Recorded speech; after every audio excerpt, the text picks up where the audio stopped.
नमस्कार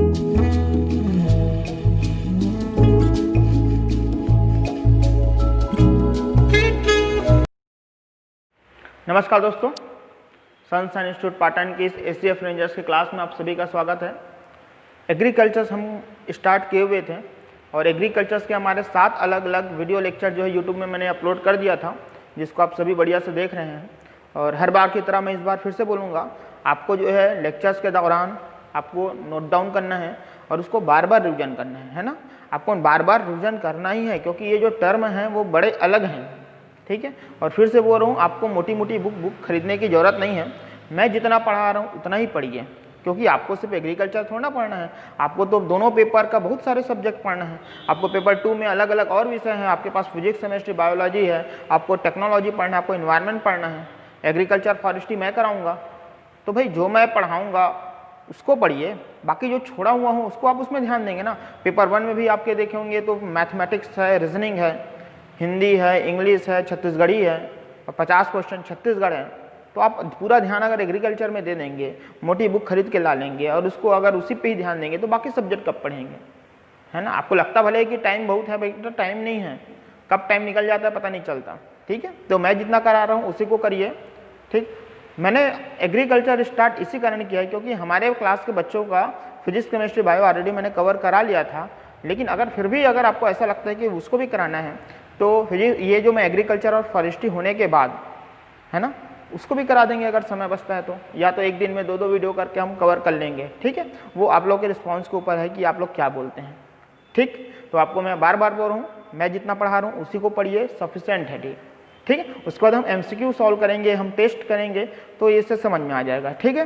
टेस्ट जो है कब होगा मैं आपको इसी लेक्चर में आपको बताऊंगा कि कब और कितने समय हमारे 50 क्वेश्चन का एग्रीकल्चर का टेस्ट होगा।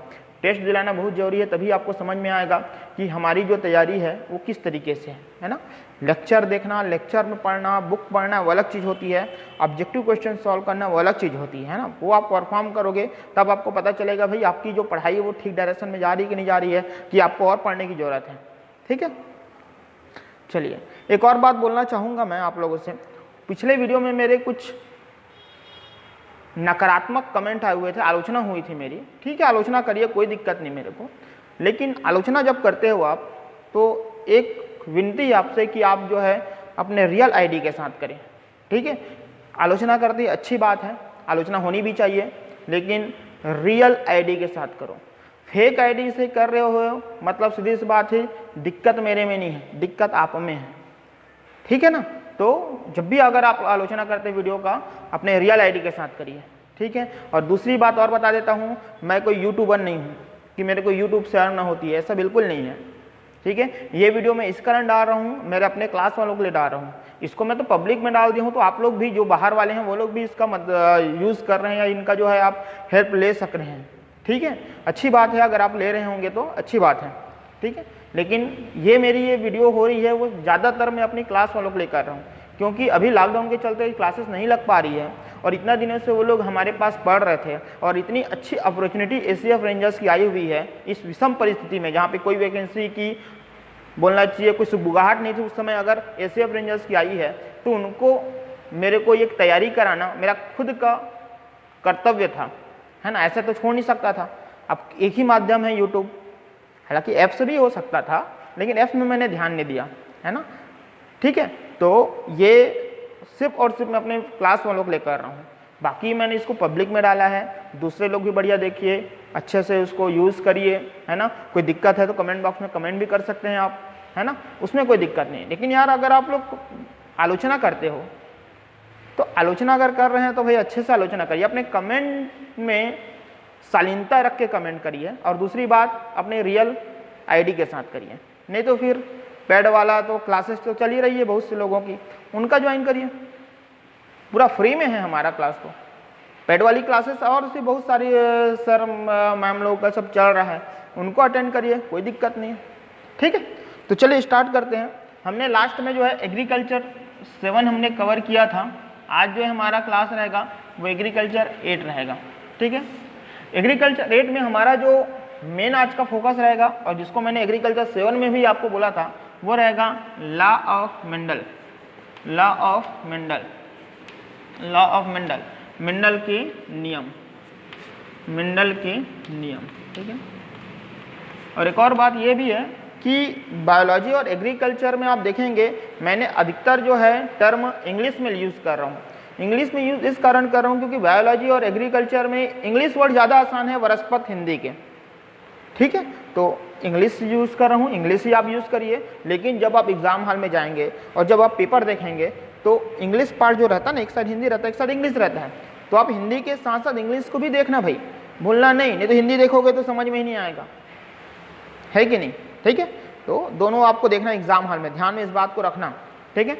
चलिए लॉ ऑफ मेंडल हम पढ़ते हैं। लॉ ऑफ मेंडल पढ़ने के पहले हम पुराने क्लास में क्या किए थे वो मैं रिवीजन कर देता हूँ। एक बात मैंने लास्ट में आपको बताया था कि मेंडल साहब ने जीन को जीन नहीं बोला था, जीन वर्ड तो जोहानसन ने दिया था। मेंडल साहब ने जो जीन को उन्होंने क्या बोला था, फैक्टर, क्या बोला था, फैक्टर वर्ड दिया था, ठीक है। याद करिए हमने जो है लास्ट क्लास में मैंने फीमेल पार्ट ऑफ फ्लावर मैंने बताया था, फीमेल पार्ट ऑफ फ्लावर मैंने बताया था, जिसमें मैंने बताया था कि इस तरीके से जो है एक डंठल टाइप का रहता है जिसको क्या बोलते थे, स्टिग्मा, क्या बोलते थे, स्टिग्मा। ये एक पाइप जैसे होती थी जिसको क्या बोलते थे, स्टाइल, है ना। और ये एक रहती थी गोल जैसे, इसको बोलते थे ओवरी। ये हो चुका है ना जी, ये हो चुका है। ये पुराने वीडियो में जाइए आप, अगर आप नहीं देखे होंगे तो आपको ये मेंडल भी समझ में नहीं आएगा, मेंडल के नियम, जब तक आप पुराने वीडियो नहीं देखेंगे। सीक्वेंस के साथ है 1 2 3 4, ठीक है। हमारी आज की 8वीं क्लास है। फिर ये वाली जो बीज इसमें रहती थी उसको बोलते थे ओव्यूल, याद है, ये हमने कवर किया था। फिर हमने जो है नर पार्ट देखे थे।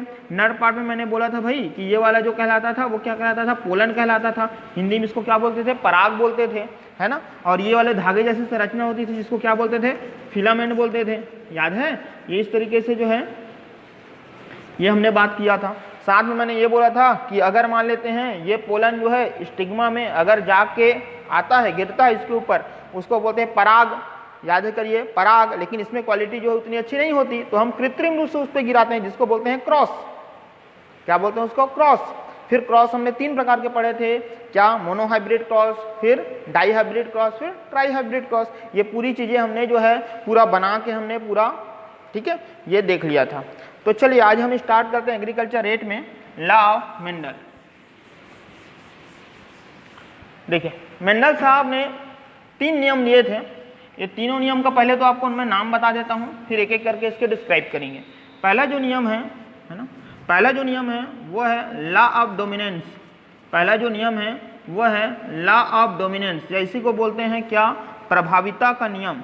क्या बोलेंगे इसको, प्रभाविता का नियम। पहला जो नियम है मेंडल साहब का वो है लॉ ऑफ डोमिनेंस, प्रभाविता का नियम। प्रभाविता का नियम कोई नया चीज नहीं है, इसको ऑलरेडी हम लोग कवर कर चुके हैं। कैसे, याद करिए मैंने बोला था कि एक जीन के 2 विपरीत रूप होते हैं जिसको एलील बोलते थे। एक जीन के 2 विपरीत रूप होते हैं, इसके एलील बोलते थे। याद करिए, एक लंबा, एक बौना, एक टॉल, एक ड्वार्फ, याद है। तो आपको मैंने बोला था जब ये टी और टी होता था, है ना, डबल टी यहाँ पे रहता था, यहाँ पे स्मॉल टी होता था, तो फिर युग्मक बनता था इस तरीके से। तो ये टी टी होता था, तो ये बताइए, मैंने बोला था कि ये बड़ा टी और ये छोटा टी, तो कौन प्रभावी है, कौन डोमिनेंट है, बड़ा टी। कौन रेसेसिव है, कौन अप्रभावी है, छोटा टी। तो बड़ा भाई और छोटा भाई को उदाहरण दिया था कि अगर वो बाजार जाएंगे तो किसका प्रभाव ज्यादा रहेगा, कौन प्रभावी होगा। सीधी सी बात है, बड़ा भाई प्रभावी रहता है, यही तो बोल रहे हैं। मतलब इसमें बड़ा टी जो है वो क्या है, प्रभावी रहेगा, डोमिनेंस रहेगा। इसी को बोलते हैं हम, कौन से नियम, इसी को हम बोलते हैं लॉ ऑफ डोमिनेंस या प्रभाविता का नियम। उम्मीद है आपको समझ में आ गया होगा, ठीक है, ज्यादा कुछ नहीं है, यही है ना। ये हमने ऑलरेडी कवर कर लिया था। दूसरी नियम की बात आते हैं, मेंडल साहब के दूसरी नियम है, इसको मैं मिटा देता हूं, है ना जी। पहला नियम हो गया, दूसरे नियम की बात करते हैं, उसका नाम है law of segregation. Law of segregation, law of segregation. Segregation को हिंदी में बोलते हैं पृथक्करण, तो इसको हम क्या बोल देंगे, पृथक्करण का नियम। क्या बोलेंगे जी, पृथक्करण का नियम, पृथक्करण का नियम, ठीक। लॉ ऑफ सेग्रीगेशन या पृथक्करण का नियम, इसको जब हम प्रूव करेंगे तो इसका प्रूव जब करेंगे तो हर जगह जो है ये प्रूव हो जाता है, मतलब इसके कोई अपवाद नहीं है। इसके कोई अपवाद नहीं, हर जगह प्रूव हो जाता है। इस कारण इसी नियम को जो है हम और क्या बोल देते हैं, यूनिवर्सल लॉ भी बोल देते हैं। ठीक है, इसी नियम को क्या बोल देते हैं भाई, लॉ ऑफ यूनिवर्सल या यूनिवर्सल लॉ भी इसी को बोल देते हैं। समझ में आ रहा है ना, इसी को यूनिवर्सल लॉ भी बोल देते हैं। इतना आपको क्लियर हो गया। इसी को जो है ना, इसी को जो है प्यूरिटी, है ना, इसी को प्यूरिटी ऑफ गैमेट्स भी बोल देते हैं। क्यों बोलते हैं वो आगे आपको मैं बताऊंगा। अभी मैं आपको नामकरण बता रहा हूं कि इस लॉ ऑफ सेग्रीगेशन को हम पृथक्करण का नियम, इसी को जो है क्या बोलते हैं भाई, यूनिवर्सल लॉ, और इसी को प्यूरिटी ऑफ गैमेट्स या युग्मक, है ना, गैमेट्स मतलब क्या है, युग्मक, प्यूरिटी ऑफ गैमेट्स भी इसको बोलते हैं। ठीक है, इतना बोलते हैं। अब इसके बारे में आप देखेंगे, देखिए, है ना, ये तो बात हुई नामकरण की। चलिए याद करिए, हमने लास्ट क्लास में जब हम पढ़े थे तो मैंने आपको बोला था कि इस तरीके से एक जीन के 2 एलील होते हैं। याद करिए, एक लंबा, लॉन्ग, टॉल, और एक होता है ड्वार्फ। जब इसका गैमेट्स बनाएंगे, है ना, इसका जब हम गैमेट्स बनाएंगे तो याद करिए क्या होता था, ये हाफ हो जाता था, तो ये डबल टी है तो इसका हो जाएगा सिंगल टी, और ये स्मॉल डबल टी है तो ये क्या हो जाएगा, सिंगल टी। वो पता है कि नहीं जी, याद करिए मैंने बोला था कि ह्यूमन्स फीमेल को 46 है, मेल का जो है अगर क्या है 46 है, और दोनों अगर मिलके अगर बच्चा का निर्माण करते हैं, है ना, आने वाले, तो 46 ब्रांड में नहीं होता भाई, ये क्या होता है, आधा हो जाता है, ये हो जाता है 23, ये हो जाता है 23, याद है कि नहीं। तो फिर ये इसके बाद फिर मिलके कितना होता है, 23, 46, तब फिर एक नॉर्मल बच्चा होता है। ऐसे नहीं कि 46 ब्रांड में हो गया, ऐसे तो नहीं होता, ऐसा होता है ना। तो इसी तरीके से जो है ये जो है डबल टी और डबल टी जो है वो क्या हो गया, सिंगल टी और सिंगल टी। अब ये दोनों मिलेंगे, दोनों मिलेंगे तो क्या बन गए, कैपिटल टी और स्मॉल टी, ये बन गए। यहाँ पे आपको एक चीज देखने को मिलेगा कि ये दोनों जो है F1, ये कौन सी जनरेशन बोलते हैं जी इसको, F1 जनरेशन। क्या बोलेंगे इसको, F1 जनरेशन। क्या बोलेंगे इसको, F1 जनरेशन बोलेंगे ना। इसी को फर्स्ट पीढ़ी बोलते हैं, याद करिए, पिछले वाले क्लास में मैंने बता दिया था इस बात को, है ना। इसी को क्या बोलते हैं, फर्स्ट जनरेशन बोलते हैं। तो इस फर्स्ट जनरेशन को आपको देखने से समझ में आ रहा होगा कि ये जो है युग्मक जो है एक दूसरे के साथ तो हैं, ये दोनों एक साथ तो हैं लेकिन मिक्स नहीं हुए हैं। ये दोनों एक साथ तो है, पहली पीढ़ी में देखो एक साथ है, लेकिन ये लोग मिक्स नहीं हुए हैं। आगे देखिए, अब याद करिए सेकंड जनरेशन कैसे करते हैं। तो सेकंड जनरेशन में पहली जनरेशन वाले सेम पौधों को मिला के क्रॉस करते हैं। याद करिए, मैंने आपको बताया था F2 बराबर F1 क्रॉस F1, है कि नहीं, पुराने वाले क्लास में याद करो आप। तो F1 क्या है जी, टी, F1 क्या है जी, टी, समझ में आ रहा होगा। अब यहां से क्या हो जाएगा जी, ये हो जाएगा टी, ये हो जाएगा टी, ये हो जाएगा टी, ये हो जाएगा टी। ठीक है, दिख तो रहा है, उम्मीद करता हूं दिख रहा होगा आप लोगों को। ठीक है, चलिए ये ऐसा है, capital T, small T, capital T, small T. अगर नहीं दिख रहा होगा तो मैं आपको बता देता हूं, capital T small T, capital T small T, या तो मैं यार फिर से लिख देता हूं। यहाँ पे जो बने वो बने, इधर लिख देते हैं ना, इधर तो दिख रहा होगा, है क्या। तो F2 में क्या होता था, F1 उसी के जैसे और पौधे को लेते हैं और उसको क्या कर देते हैं, क्रॉस कर देते हैं। और F1 जो है आपको पता है टी है, तो ये हो जाएगा टी क्रॉस टी और टी, तो फिर ये आपका हो जाएगा टी, ये हो जाएगा टी, ये हो जाएगा टी, और ये हो जाएगा टी। अब देखिए, ये देखो, ये भी आपस में मिक्स नहीं हुए हैं, ये भी आपस में मिक्स नहीं हुए हैं, ये भी देखो आपस में मिक्स नहीं हुए हैं, लेकिन ये साथ साथ थे। लेकिन ये देखो, ये दोनों पृथक हो गए हैं। इसमें देखो साथ थे, इसमें देखो साथ थे, लेकिन इसमें देखो अलग हो गए, अलग हो गए, पृथक हो गए। इसको क्या बोलते हैं, सेग्रीगेशन। यही है सेग्रीगेशन, समझ में आया।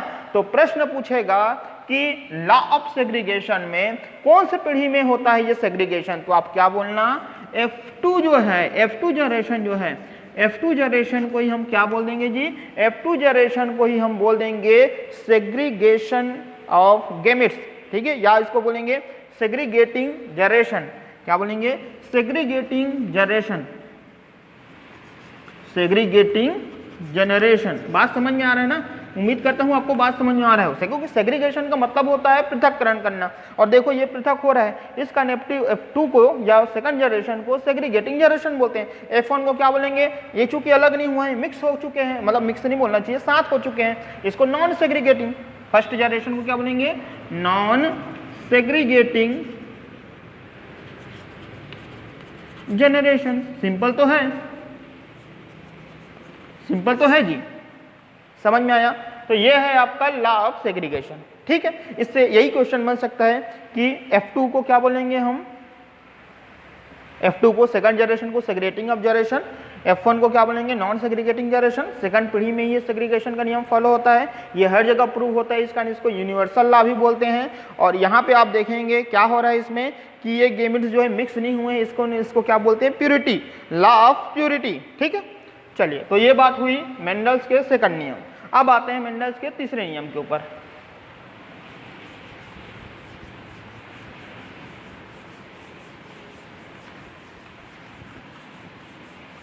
तीसरा नियम है law of independent assortment.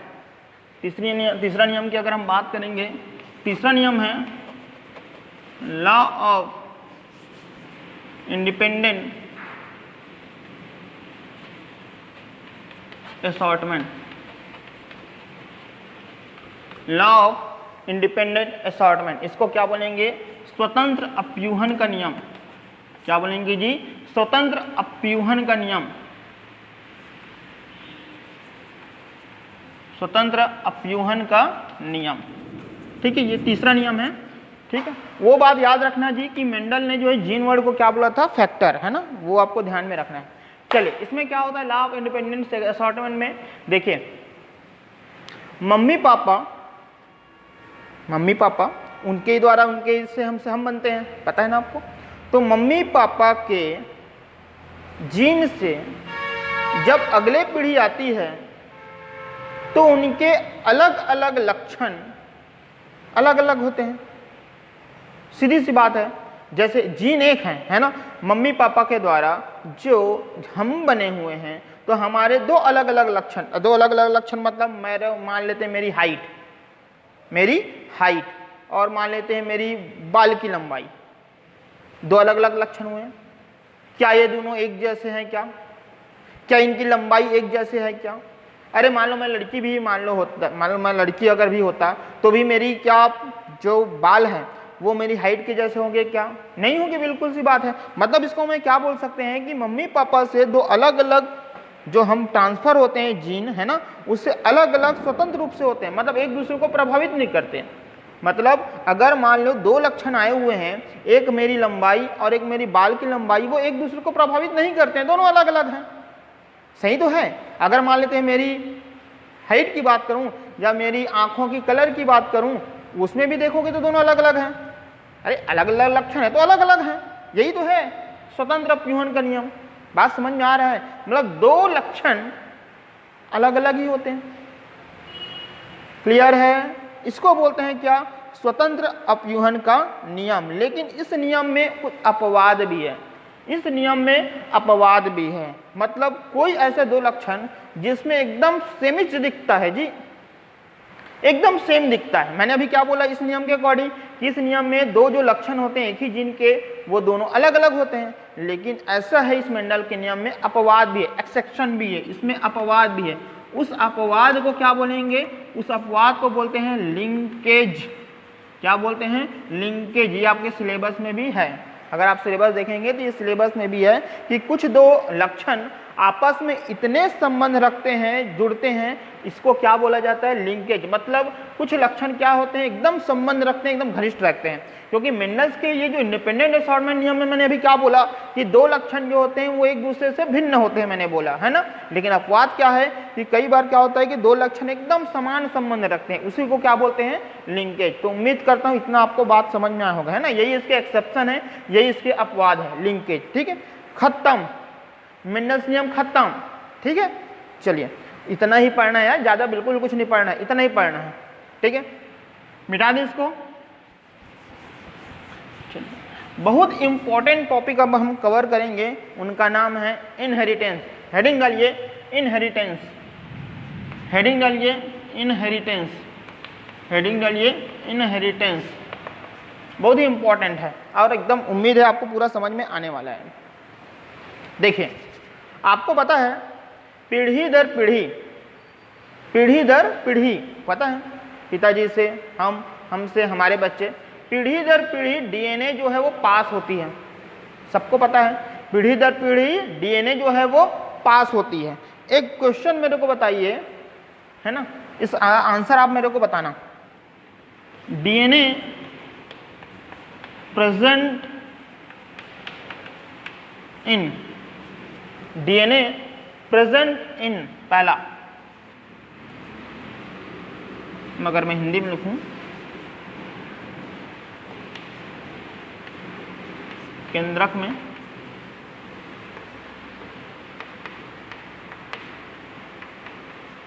Mitochondria में, ठीक है, क्या लिखा मैंने, केंद्रक में, माइटोकॉन्ड्रिया में,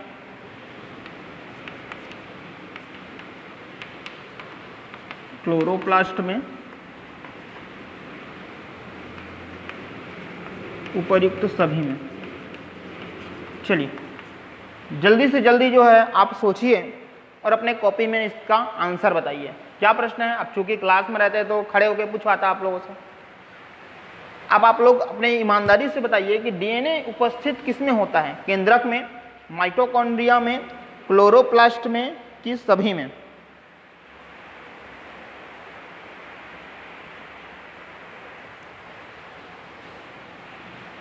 हो गया, लिख लिए?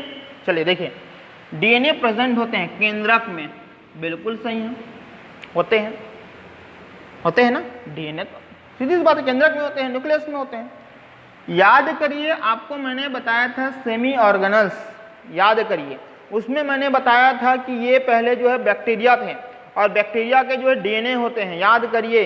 तो माइटोकॉन्ड्रिया में और क्लोरोप्लास्ट में दोनों में खुद के डीएनए होते हैं। अगर आपने पुराना क्लास अटेंड किए होंगे तो आपको पता होगा इसका, इस क्वेश्चन का आंसर क्या आएगा, सभी, तीनों में जो है वो डीएनए होते हैं। ठीक है इतना?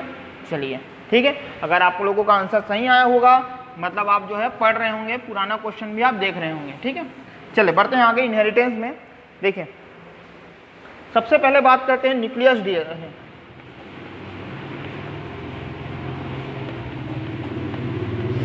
न्यूक्लियस डीएनए देखिए हमारे में, हमारे न्यूक्लियस के अंदर, हमारे नाभिक के अंदर, हमारे केंद्रक के अंदर जो डीएनए हैं वो किसके द्वारा आए हुए हैं? मम्मी पापा के द्वारा आए हुए हैं। किसके द्वारा आए हुए हैं? मम्मी पापा के द्वारा आए हैं। किसके द्वारा आए हैं? पेरेंट्स के द्वारा आए हैं। कितने पेरेंट्स? मम्मी और पापा, 2 पेरेंट। इस कारण इस न्यूक्लियस डीएनए को बोलते हैं बाई पेरेंटल, क्या बोलते हैं इसको जी? By parental inheritance. क्या बोलेंगे? By parental inheritance. समझ में आया? ये जो न्यूक्लियस डीएनए जो है हमारे में मम्मी पापा के थ्रू आया हुआ है। मम्मी और पापा मतलब पेरेंट्स, क्योंकि 2 पेरेंट्स का मतलब यहाँ पे 2 अलग अलग पेरेंट नहीं है, मम्मी और पापा 2 पेरेंट्स के द्वारा आए हुए हैं। इस कारण न्यूक्लियस डीएनए को क्या बोलते हैं जी? By parental inheritance. प्रश्न आता है बाई पेरेंटल इनहेरिटेंस निम्न में से कौन सा है? 4 ऑप्शन दे दिया रहेगा, nucleus DNA, mitochondria DNA, chloroplast DNA, सभी। तो आप क्या मानेंगे जी? आप मानेंगे न्यूक्लियस डीएनए। उम्मीद है आपको इतना बात समझ में आ गया होगा। ठीक है, चलिए अगर हम इतना इसको नोट कर लीजिए, कर लिए नोट। इनहेरिटेंस की अगर हम बात करेंगे तो इनहेरिटेंस जो है वो 2 प्रकार के होते हैं। इनहेरिटेंस जो है वो 2 प्रकार के होते हैं। पहला जो है वो न्यूक्लियस डीएनए, न्यूक्लियस इनहेरिटेंस बोल सकते हैं इसको। क्या बोलेंगे? Nucleus DNA. और याद करिए जो माइटोकॉन्ड्रिया है, जो क्लोरोप्लास्ट है, वो किसका भाग है? साइटोप्लाज्म का भाग है, कोशिका द्रव्य का भाग है। अगर आपने देखे होंगे मेरी क्लास तो आपको समझ में आ रहा होगा कि माइटोकॉन्ड्रिया है, क्लोरोप्लास्ट वो किसका अंग है जी, वो वो जो है साइटोप्लाज्म का अंग है। इस कारण दूसरा जो हो जाएगा वो हो जाएगा साइटोप्लाज्म इनहेरिटेंस। तो इनहेरिटेंस दो प्रकार के, पहला न्यूक्लियस इनहेरिटेंस, दूसरा साइटोप्लाज्म इनहेरिटेंस। न्यूक्लियस इनहेरिटेंस को ही क्या बोलेंगे जी, बाईपेरेंटल इनहेरिटेंस। क्या बोलेंगे जी, बाईपेरेंटल इनहेरिटेंस, क्योंकि ये जो आया हुआ है वो हमारे मम्मी पापा के डीएनए जो है वो दो मम्मी पापा, मतलब दो मम्मी पापा मतलब मम्मी और पापा, इस कारण इसको क्या बोलेंगे, बाईपेरेंटल इनहेरिटेंस। यहां तक आपको उम्मीद है समझ में आ गया होगा। ठीक, दूसरा है साइटोप्लाज्म इनहेरिटेंस। यहां पे एक और बात मैं आपको बताऊंगा, शायद तक मैंने उस समय नहीं बताया था। साइटोप्लाज्म की जो खोज है, साइटोप्लाज्म ओनली, मैं साइटोप्लाज्म की बात कर रहा हूं, मैं साइटोप्लाज्म इनहेरिटेंस की बात नहीं कर रहा हूं, ओनली साइटोप्लाज्म की बात कर रहा हूं। साइटोप्लाज्म, ठीक है, जिसको हिंदी में बोलते हैं कोशिका द्रव। कोशिका द्रव बताया था मैंने, एक तरल जो है गाढ़ा द्रव भरा होता है ना। तो साइटोप्लाज्म, इनकी जो खोज किया था वो किया था स्ट्रॉसबर्गर ने। किसने किया था, स्ट्रॉसबर्गर ने इसकी खोज किया था। तो ये भी आपको ध्यान में रखना हुआ है ना, साइटोप्लाज्म की खोज जो किसने किया था जी, स्ट्रॉसबर्गर ने इसका खोज किया था। ठीक है, इतना क्लियर है। चलिए अब ध्यान से देखना, ये तो बात हुई न्यूक्लियस इनहेरिटेंस की बात है या बाईपेरेंटल इनहेरिटेंस की बात है। अब साइटोप्लाज्म में आते हैं। साइटोप्लाज्म के अंतर्गत दो होते हैं, आपको पता है, मैंने अभी थोड़ा देर पहले बताया था। एक तो माइटोकॉन्ड्रिया और दूसरा आपको पता है क्लोरोप्लास्ट। क्या, क्लोरोप्लास्ट। याद करिए, अभी मैंने थोड़ा देर पहले बताया था कि दो प्रकार के आपका होते हैं, एक होता है माइटोकॉन्ड्रिया और दूसरा जो है क्लोरोप्लास्ट। दो प्रकार के डीएनए होते हैं जी, इतना तो आपको क्लियर हो गया ना, दो प्रकार के होते हैं। तो साइट, अब इसका नामकरण देखो क्या क्या नामकरण हो सकता है। इसके नामकरण तो सीधी सी बात है बाईपेरेंटल है, इसके क्या नाम हो सकते हैं वो देखिए। सबसे पहले यहाँ पे देखेंगे तो इसके जो डीएनए है ना, इसके जो डीएनए, यहाँ वाले जो डीएनए हैं, इसके आगे आने वाली जो पीढ़ी होते हैं जिसमें डीएनए पास होता है, क्योंकि इनहेरिटेंस का मतलब होता है डीएनए का पासिंग। तो इनके जो डीएनए हैं वो समझ में आ रहा है ना, इनके जो डीएनए जो है अगले पीढ़ी में जाना, इनके जो डीएनए हैं वो अगले पीढ़ी में जाना ही क्या कहलाता है, साइटोप्लाज्म इनहेरिटेंस कहलाता है। इतना तो आपको बात क्लियर हो गया होगा। ठीक है, एक और बात याद रखना, ये वाला जो है वो दो पेरेंट्स मिलकर बने हुए हैं। इसमें याद रखना कि साइटोप्लाज्म इनहेरिटेंस में हमेशा जो है, समझ में आ रहा है, साइटोप्लाज्म हमेशा फीमेल साइड से होता है। किस साइड से होता है जी, फीमेल साइड से होता है, एक साइड से होता है हमेशा। किस साइड से होता है, एक साइड से होता है, फीमेल साइड से होता है। इस कारण इसको बोलते हैं यूनिपेरेंटल, क्या बोलेंगे, यूनिपेरेंटल इनहेरिटेंस। क्या बोलेंगे जी, यूनिपेरेंटल इनहेरिटेंस। चूंकि वो जो है दोनों के द्वारा होता है, बाईपेरेंटल इनहेरिटेंस होते हैं और साइनोप्लाज्म हमेशा मम्मी के साइड से जाते हैं। इस कारण जो है यहाँ पे एक ही साइड से जाते हैं, फिलहाल तो आप ध्यान में रखना, एक ही साइड से जाते हैं और वो भी फीमेल साइड से जाते हैं। इस कारण इसको बोलते हैं यूनिपेरेंटल इनहेरिटेंस। अगर आपको यहाँ पे कट रहा होगा तो ये यूनिपेरेंटल है, उसके बाद इनहेरिटेंस है। एक बात समझ में आया क्यों इन्हें आप यूनिपेरेंटल लिया, क्योंकि एक साइड से जा रहे हैं। यहाँ पे दोनों साइड से होता है, लेकिन यहाँ पे किस साइड से होता है, एक ही साइड से होता है, पहला चीज। दूसरा, हमेशा ये मम्मी के साइड से होता है ना, हमेशा ये मम्मी के साइड से होता है। चूंकि ये मम्मी के साइड से होता है, और मम्मी के साइड वालों को क्या बोलते हैं जी, मम्मी के साइड वालों को क्या बोलते हैं आप, मामा को इंग्लिश में क्या बोलते हैं, मामा को इंग्लिश में क्या बोलते हैं, मैटरनल अंकल बोलते हैं। इस कारण जो है ये हमेशा मम्मी के साइड से जाते हैं, इस कारण इसको बोलते हैं मैटरनल इनहेरिटेंस। इसका दूसरा नाम क्या हो गया, मैटरनल इनहेरिटेंस। क्या बोलेंगे जी, मैटरनल इनहेरिटेंस। दो बात समझ में आ गया। पहला भाग क्या हुआ भाई, पहला भाग हुआ कि ये एक ही साइड से जाता है, इस कारण इसको बोलेंगे यूनिपेरेंटल इनहेरिटेंस। ये जो है मम्मी के साइड से जाता है, इस कारण इसको क्या बोलेंगे, मैटरनल इनहेरिटेंस। उम्मीद करता हूं इतना आपको बात समझ में आ गया होगा। ठीक, तीसरा बात करेंगे इसमें, चूंकि साइटोप्लाज्म जो है वो ऑर्गन्स के भाग है, सेल के ऑर्गन के भाग हैं, इस कारण इसको तीसरा नाम दे दिया जाता है ऑर्गेनल इनहेरिटेंस। क्या बोला जाता है? Organelle inheritance. क्या बोलेंगे जी? Organelle inheritance. बात समझ में आ रहा होगा उम्मीद करता हूं। पहला ये चूंकि एक ही साइड से जाते हैं इस कारण इसको बोल दिए क्या बोलेंगे? Uniparental inheritance. ये चूंकि मम्मी के साइड से जाते हैं, एक ही साइड से जाते हैं, वो भी मम्मी के साइड से, फीमेल के साइड से, इस कारण इसको बोलेंगे मैटरनल इनहेरिटेंस। चूंकि ये सभी ऑर्गन्स है तो इस कारण इसको क्या बोलेंगे? Organelle inheritance. इतना आपको बात समझ में आ गया? तीनों ने, ये नामकरण बहुत जरूरी है जी, ये सभी चीजों आपको ध्यान में रखना हुआ है ना। चौथा चीज इसका अगर हम करेंगे, है ना, ठीक है, देखो चूंकि ये जो इनहेरिटेंस है, यहाँ पे जो डीएनए का पास होना है वो न्यूक्लियस के एक्स्ट्रा है। न्यूक्लियस में तो होता है, हमारा जो है न्यूक्लियस में होता है, न्यूक्लियस तो है लेकिन ये न्यूक्लियस से एक्स्ट्रा है, इस कारण इसको और क्या बोल देते हैं? एक्स्ट्रा। क्या बोलेंगे इसको? Extra inheritance. इसको क्या बोलेंगे? Extra nuclear inheritance. Extra nuclear inheritance. तो इतना आपको क्लियर होना चाहिए। इसको एक और बोल देते हैं जी, अगर उसको आपको याद रखना है तो कर सकते हैं इसको, है ना, बाकी इतना आपको क्लियर है, ठीक है। तो ये तो हुआ इनहेरिटेंस। तो चलिए 2 मिनट में इसको थोड़ा रिवीजन कर लेते हैं कि हमने अभी अभी क्या क्या पढ़ा, ठीक है। हमने आज आते ही क्या पढ़ा? हमने आज आते ही जो है मेंडल्स के लॉ पढ़े।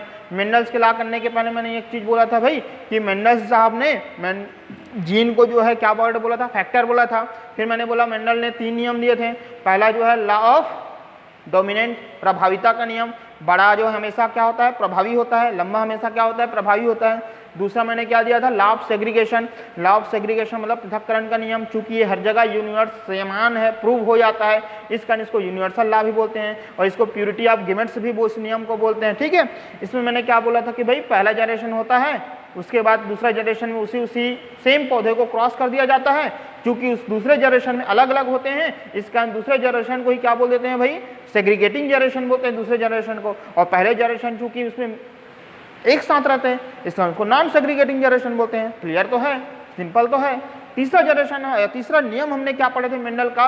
लॉ ऑफ इंडिपेंडेंट असॉर्टमेंट, स्वतंत्र अपव्यूहन का नियम। उसमें मैंने क्या बोला था? उसमें मैंने ये बोला था कि हमारे जो लक्षण हैं, जो जीन जो हमारे मम्मी पापा के थ्रू जो जीन आते हैं, उसमें हमारे 2 लक्षण जो होते हैं वो कभी समान नहीं होते हैं, दोनों अलग अलग होते हैं। इसी को नियम दिया था किसने? मेंडल्स ने। लेकिन बाद में पता चला भाई इसमें कुछ अपवाद भी है कि कोई 2 लक्षण जो होते हैं वो सेम भी हो जाते हैं। उसी को क्या बोलते हैं? लिंकेज बोलते हैं। क्या बोलते हैं? उसी को लिंकेज बोलते हैं।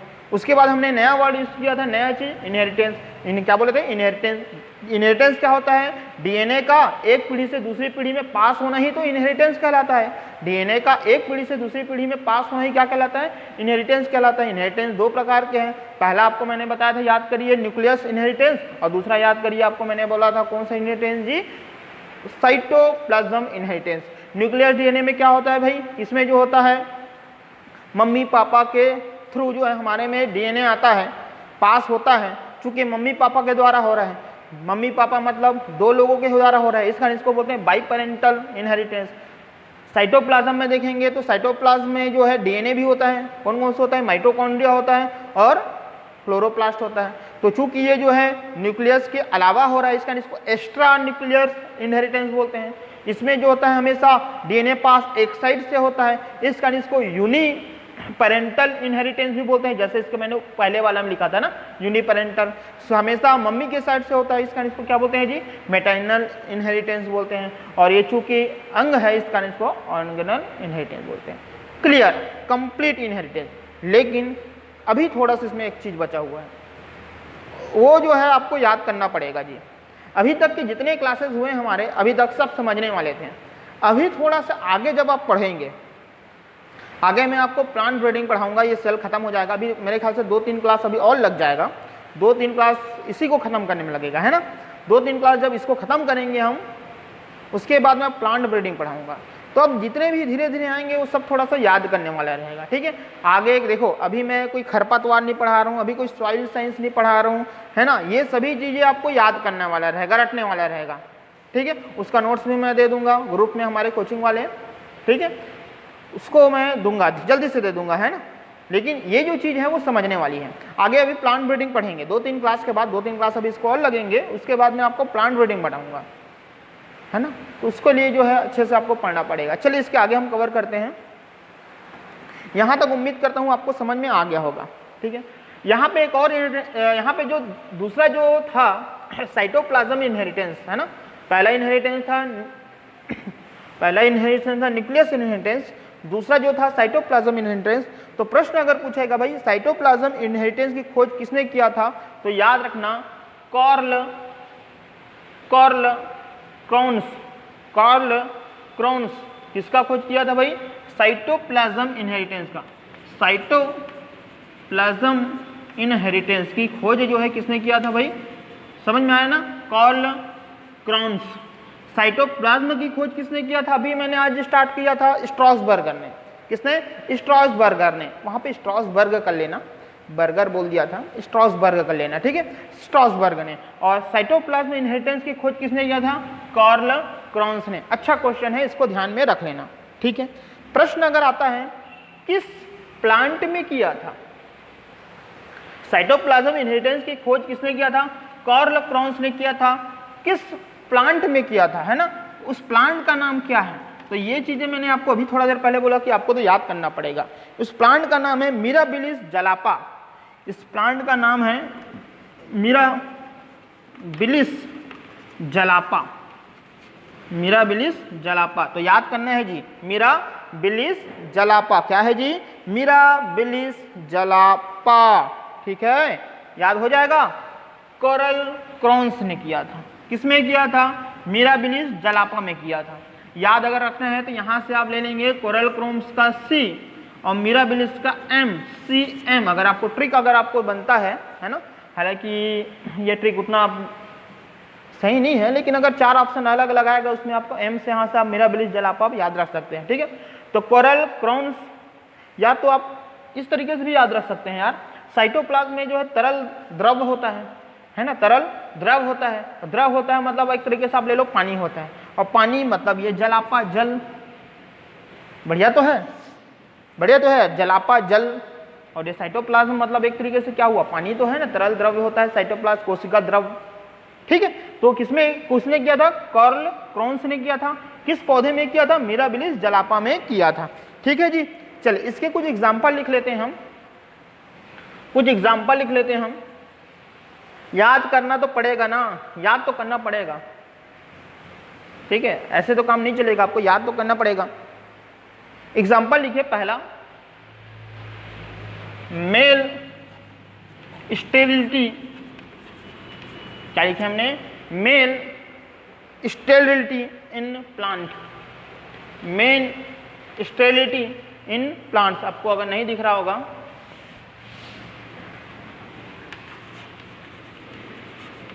Male sterility in plants, example हम लिख रहे हैं मेल स्टेरिलिटी इन प्लांट्स, ठीक है। इसकी खोज किसने किया था, इसकी खोज किया था रोड्स ने। इसकी स्टेरिलिटी मतलब क्या होता है, स्टेरिलिटी मतलब होता है बेकार होना, है ना। इसकी खोज किसने किया था रोड्स ने। किसने किया था जी, रोड्स ने। ये सभी चीजें आपको याद होना चाहिए जी। मेड स्टेरिलिटी इन प्लांट्स किसने खोज किया था, रोड्स ने, ठीक है। किसमें किया था, ये इंपॉर्टेंट है, किसमें किया था, मेज में।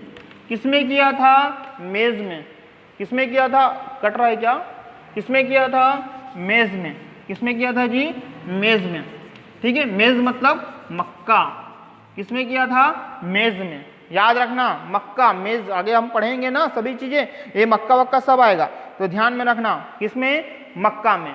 मेल स्टेरिलिटी इन प्लांट्स किसने किया था, रोड्स ने। किसमें किया था, मेज में। मेज में मतलब मक्का। इसका वैज्ञानिक नाम अभी फिलहाल लिख ले रहा हूं, है ना, ताकि आपको बाद में दिक्कत ना हो। मक्का का वैज्ञानिक नाम लिख लो, मक्का का वैज्ञानिक नाम है जिया मेज। मक्का का वैज्ञानिक नाम लिख लीजिए, जिया मेज, इसका वैज्ञानिक नाम है जी, है ना, जिया मेज। मक्का का वैज्ञानिक नाम है कौन, जिया मेज, ठीक है। तो पहला एग्जाम्पल ये हुआ कौन, मेल स्टेरिलिटी इन प्लांट्स, खोज किसने किया था, रोड्स ने।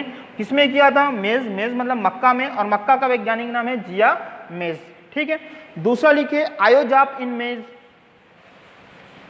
दूसरा लिखिए, लिखते जाइए, मैं जैसे लिखा रहा हूं वैसे लिखते जाइए, कठिनाई हो रहा होगा लेकिन लिखिए, आयोजाप इन मेज, आयोजाब इन मेज, मक्के में क्या है, आयोजाब, आयोजाब मतलब होता है दाग, है ना। तीसरा कप्पा पार्टिकल इन पैरामीशियम, तीसरा kappa particle, kappa particle in paramecium, क्या बोला मैंने, तीसरा kappa particle in paramecium, kappa particle in paramecium, ठीक है। ये तीसरा बात, इसकी खोज किसने किया था तो वो भी लिख लो यार, इसका जो डिस्कवर कौन किया था, खोज कौन किया था, सोनबर्ग, किसने किया था, सोनबर्ग, किसने किया था जी, सोनबर्ग। बहुत कठिनाई हो रहा होगा, याद करेंगे, रिवीजन करेंगे, आते जाएंगे हम लोग, रोज इसको रिवीजन करेंगे, रोज रिवीजन करेंगे, याद हो जाएगा, याद होना पड़ेगा उसको, है ना। कप्पा पार्टिकल इन पैरामीशियम, क्या बोलते हैं इसको, खोज किसने किया था, सोनबर्ग ने, ठीक है जी। चलिए, तो आज हम इतना ही कवर करते हैं, अगले दिन आते हैं इसके आगे का कवर करेंगे, ठीक है। और फॉरेस्ट्री भी जल्दी स्टार्ट करेंगे, ठीक है। फॉरेस्ट्री कुछ लोगों में बोल रहे हैं कि सर फॉरेस्ट्री स्टार्ट करिए, फॉरेस्ट्री भी स्टार्ट करेंगे। अभी इसको थोड़ा सा लय में ला लो, लय में ला लो, कम से कम ये वाला जो यूनिट जो चाह रहे हैं उसको कंप्लीट कर लेते हैं, फिर प्लांट ब्रीडिंग और फॉरेस्ट्री दोनों एक साथ कंटिन्यू हम आगे बढ़ाएंगे, ठीक है। तो चलिए आज के इतना ही, कल बेटा अच्छे से पढ़ के आइए, है ना, बिल्कुल अच्छे से पढ़िए, बढ़िया रिवीजन करिए और अच्छे से जो है आप क्या करें, तैयारी करिए, ठीक है। तो आज के लिए इतना ही, कल फिर मिलेंगे। आप सभी का बहुत बहुत धन्यवाद, थैंक यू।